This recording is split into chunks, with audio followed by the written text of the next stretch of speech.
सियावर रामचंद्र की जय। सियावर रामचंद्र की जय। श्रद्धेय मंच, सभी संत एवं ऋषिगण, यहां उपस्थित और विश्व के कोने कोने में हम सबसे साथ जुड़े हुए सभी राम भक्त, आप सबको प्रणाम, आप सबको राम राम।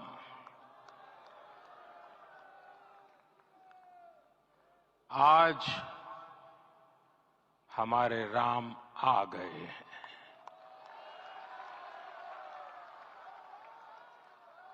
सदियों की प्रतीक्षा के बाद हमारे राम आ गए हैं।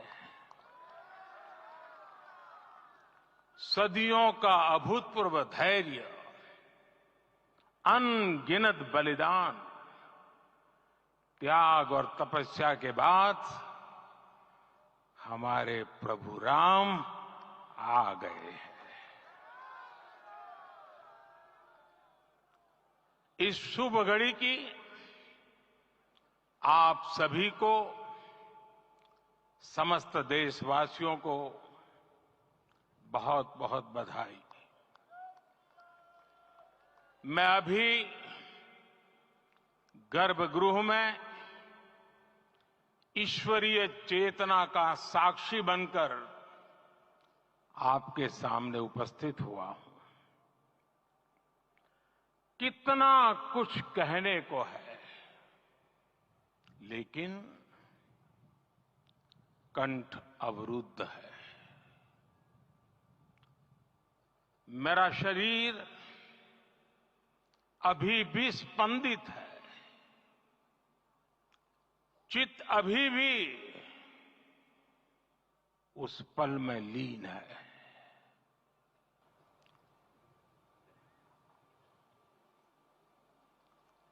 हमारे रामलला अब टेंट में नहीं रहेंगे।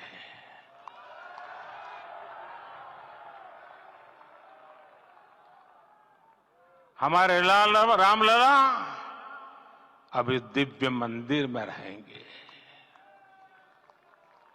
मेरा पक्का विश्वास है, अपार श्रद्धा है कि जो घटित हुआ है, इसकी अनुभूति देश के, विश्व के कोने कोने में राम भक्तों को हो रही होगी। ये क्षण अलौकिक है, ये पल पवित्रतम है। ये माहौल, ये वातावरण, ये ऊर्जा, ये घड़ी प्रभु श्री राम का हम सब पर आशीर्वाद है। 22 जनवरी 2024 का ये सूरज एक अद्भुत आभा लेकर आया है। 22 जनवरी 2024 ये कैलेंडर पर लिखी एक तारीख नहीं, ये एक नए काल चक्र का उद्गम है।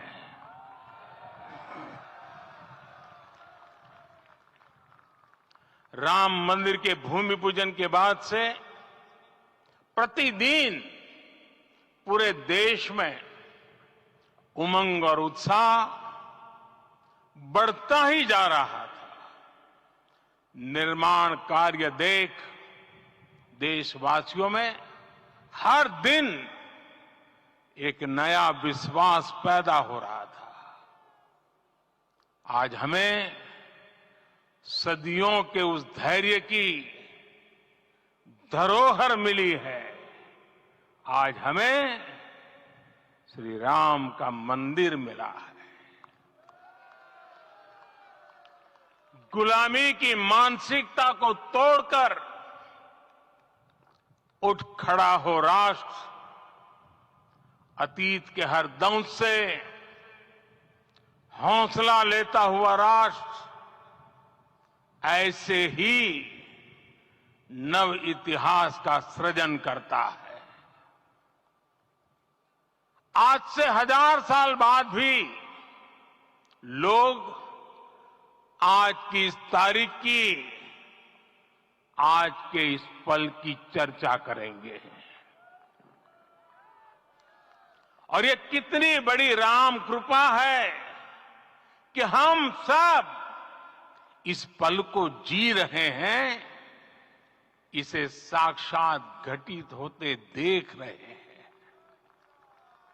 आज दिन दिशाएं, दिगंत सब दिव्यता से परिपूर्ण है। ये समय सामान्य समय नहीं है। ये काल के चक्र पर सर्वकालिक शाही से अंकित हो रही अमिट स्मृति रेखाएं हैं। साथियों, हम सब जानते हैं कि जहां राम का काम होता है, वहां पवन पुत्र हनुमान अवश्य विराजमान होते हैं। इसलिए मैं राम भक्त हनुमान और हनुमान गढ़ी को भी प्रणाम करता हूं। मैं माता जानकी, लक्ष्मण जी, भरत, शत्रुघ्न सबको नमन करता हूं।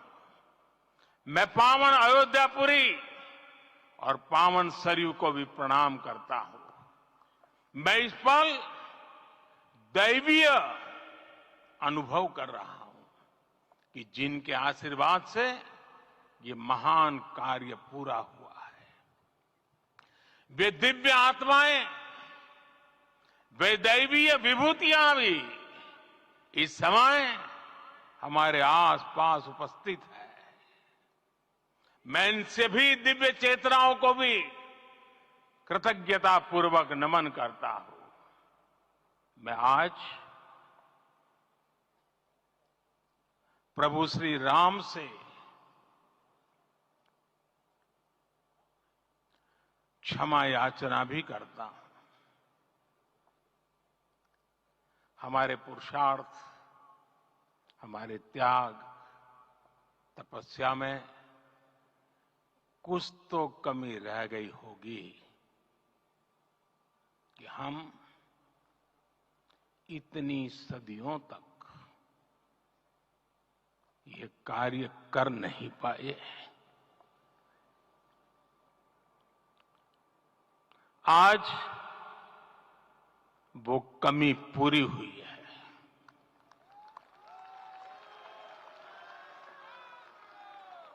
मुझे विश्वास है प्रभु राम आज हमें अवश्य क्षमा करेंगे।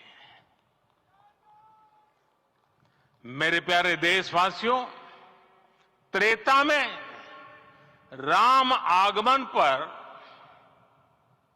पूज्य संत तुलसीदास जी ने लिखा है, प्रभु बिलोकी हर से पुरबासी,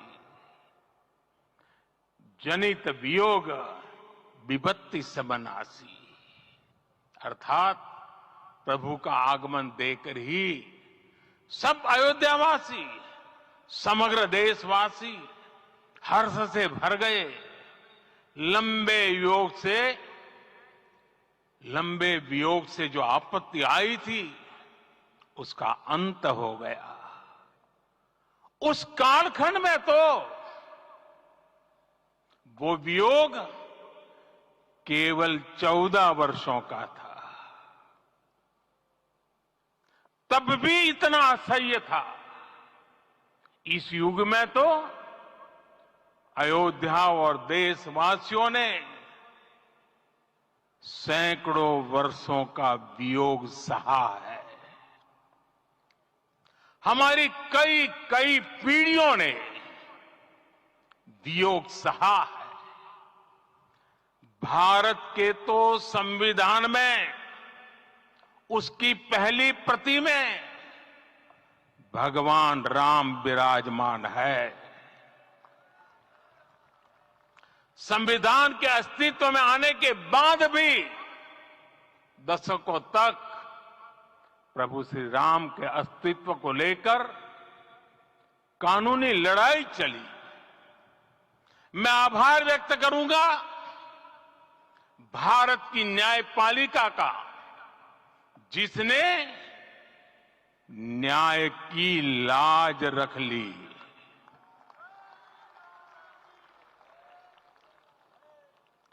न्याय के पर्याय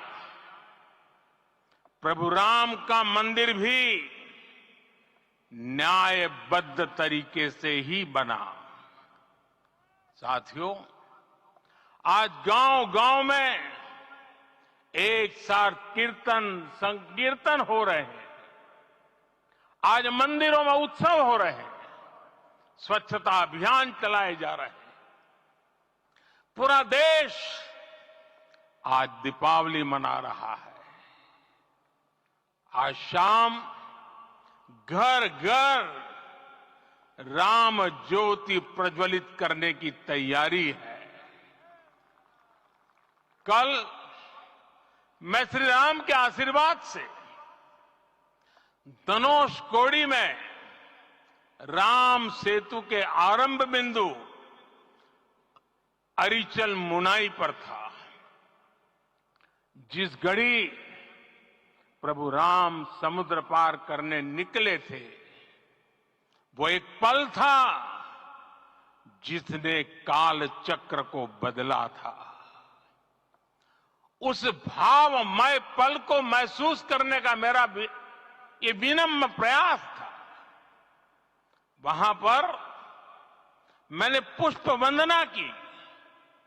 वहां मेरे भीतर एक विश्वास जगा कि जैसे उस समय काल चक्र बदला था, उसी तरह अब काल चक्र फिर बदलेगा और शुभ दिशा में बढ़ेगा। अपने 11 दिन के व्रत अनुष्ठान के दौरान मैंने उन स्थानों का चरण स्पर्श करने का प्रयास किया जहां प्रभु राम के चरण पड़े थे। चाहे वो नासिक का पंचवटी धाम हो, केरला का पवित्र त्रिपायर मंदिर हो, आंध्र प्रदेश में लेपाक्षी हो, श्रीरंगम में रंगनाथ स्वामी मंदिर हो, रामेश्वरम में श्री रामनाथ स्वामी मंदिर हो, या फिर धनुषकोडी। मेरा सौभाग्य है कि इसी पुनीत पवित्र भाव के साथ मुझे सागर से सरयू तक की यात्रा का अवसर मिला। सागर से सरयू तक हर जगह राम नाम का वही उत्सव भाव छाया हुआ है। प्रभु राम तो भारत की आत्मा के कण कण से जुड़े हुए हैं। राम भारतवासियों के अंतर मन में विराजे हुए हैं।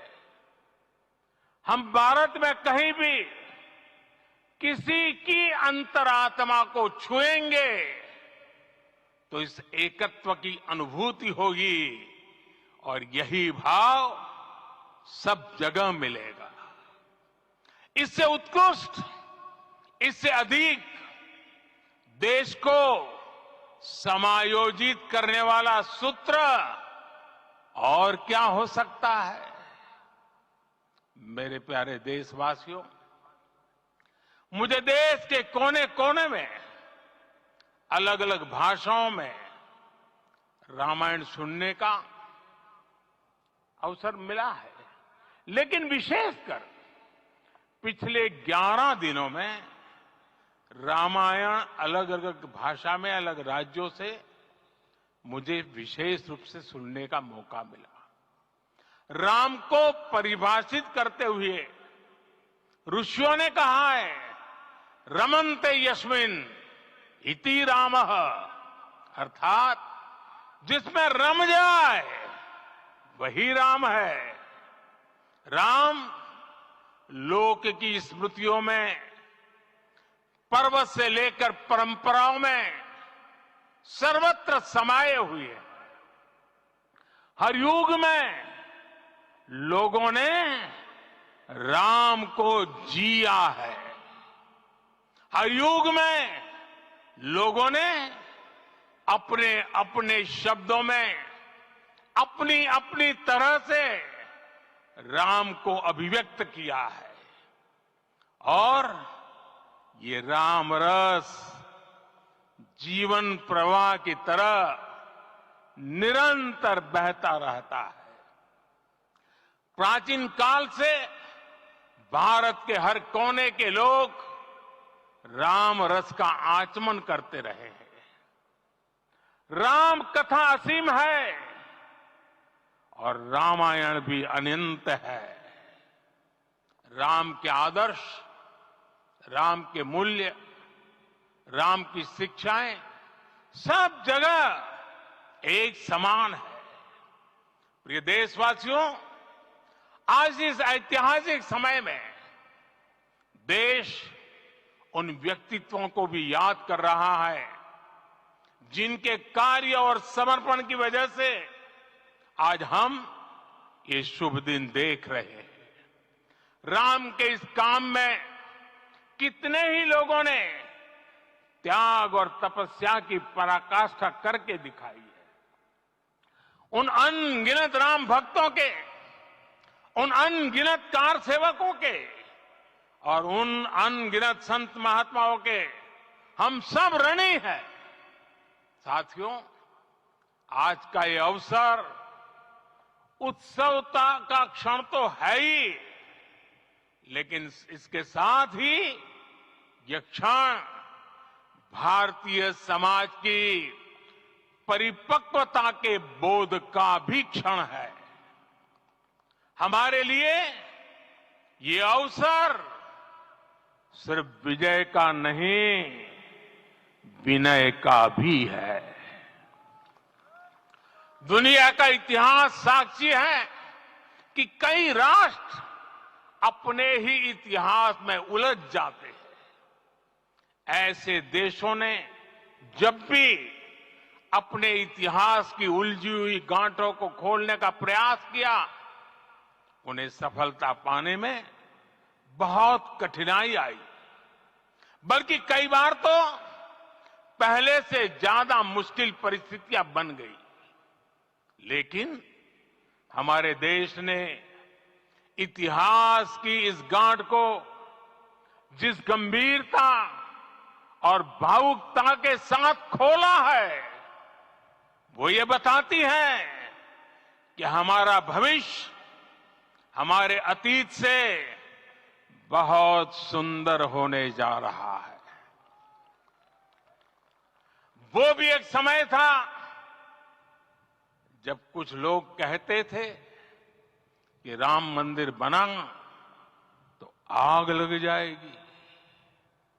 ऐसे लोग भारत के सामाजिक भाव की पवित्रता को नहीं जान पाए।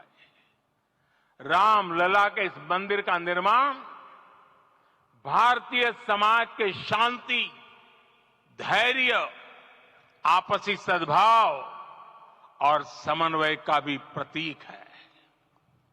हम देख रहे हैं ये निर्माण किसी आग को नहीं, बल्कि ऊर्जा को जन्म दे रहा है। राम मंदिर समाज के हर वर्ग को एक उज्जवल भविष्य के पथ पर बढ़ने की प्रेरणा लेकर आया है। मैं आज उन लोगों से आह्वान करूंगा, आइए आप महसूस कीजिए, अपनी सोच पर पुनर्विचार कीजिए। राम आग नहीं है, राम ऊर्जा है। राम विवाद नहीं, राम समाधान है। राम सिर्फ हमारे नहीं है, राम तो सबके हैं। राम वर्तमान नहीं, सिर्फ वर्तमान ही नहीं, राम अनंत काल है।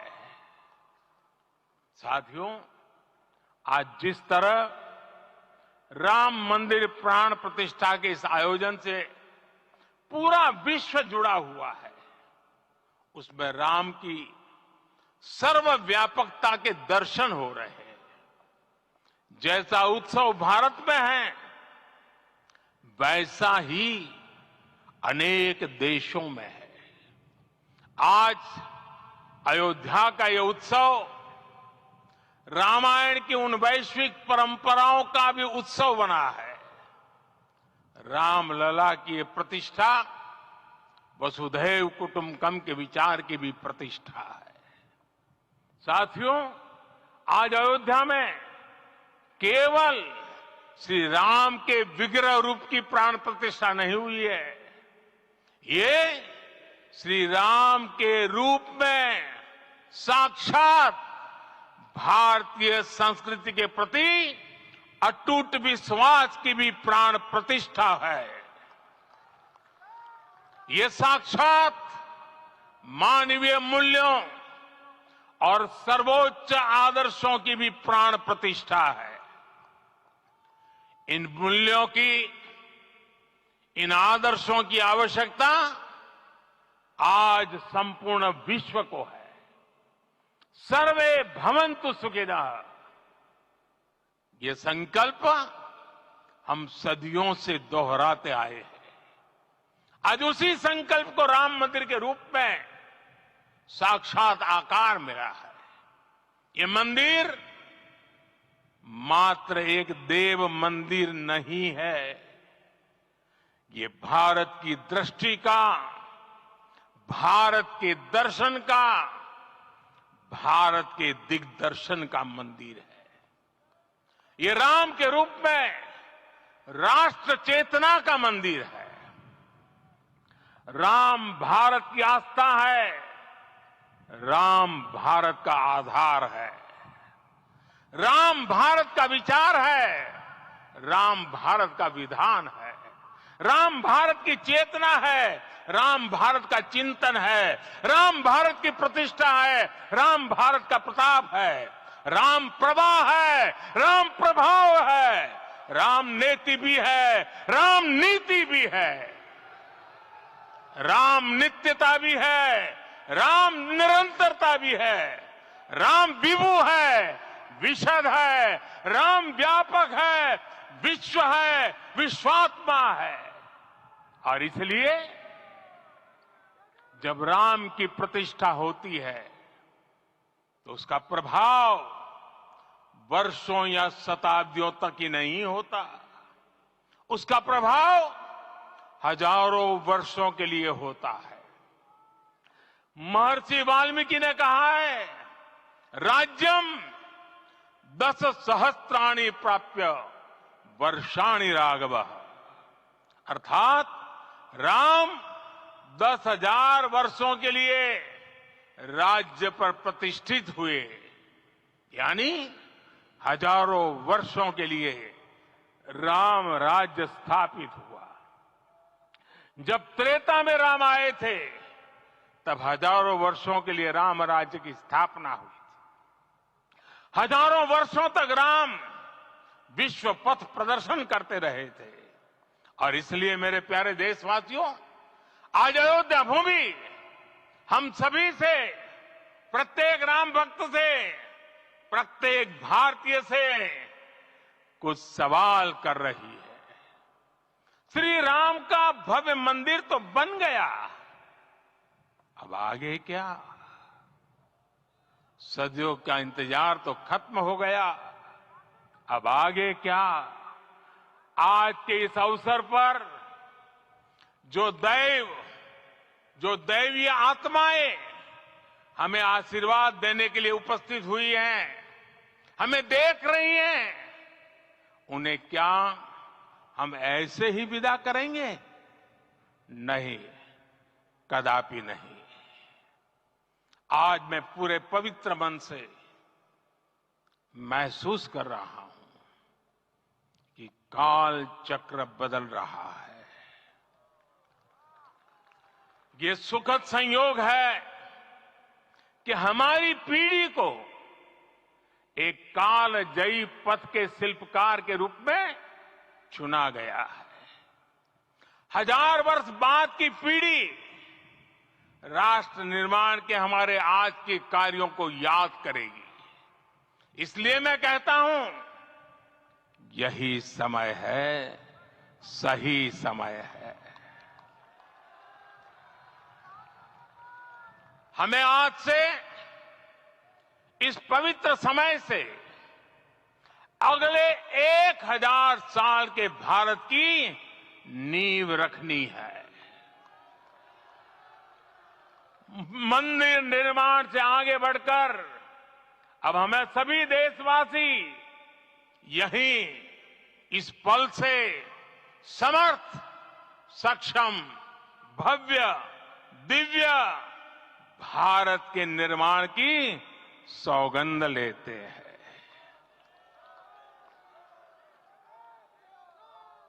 राम के विचार मानस के साथ ही जनमानस में भी हो, यही राष्ट्र निर्माण की सीढ़ी है। साथियों, आज के युग की मांग है कि हमें अपने अंतःकरण को विस्तार देना होगा। हमारी चेतना का विस्तार देव से देश तक, राम से राष्ट्र तक होना चाहिए। हनुमान जी की भक्ति, हनुमान जी की सेवा, हनुमान जी का समर्पण, ये ऐसे गुण हैं जिन्हें हमें बाहर नहीं खोजना पड़ता। प्रत्येक भारतीय में भक्ति, सेवा और समर्पण के भाव समर्थ, सक्षम, भव्य, दिव्य भारत का आधार बनेंगे। और यही तो है देव से देश और राम से राष्ट्र की चेतना का विस्तार। दूर सुदूर जंगल में, कुटिया में जीवन गुजारने वाली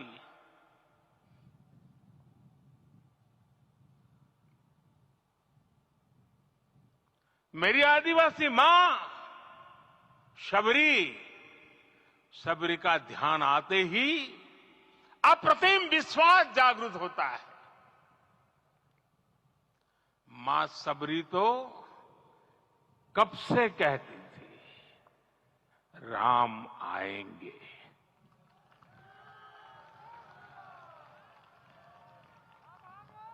प्रत्येक भारतीय में जन्मा यही विश्वास समर्थ, सक्षम, भव्य भारत का आधार बनेगा।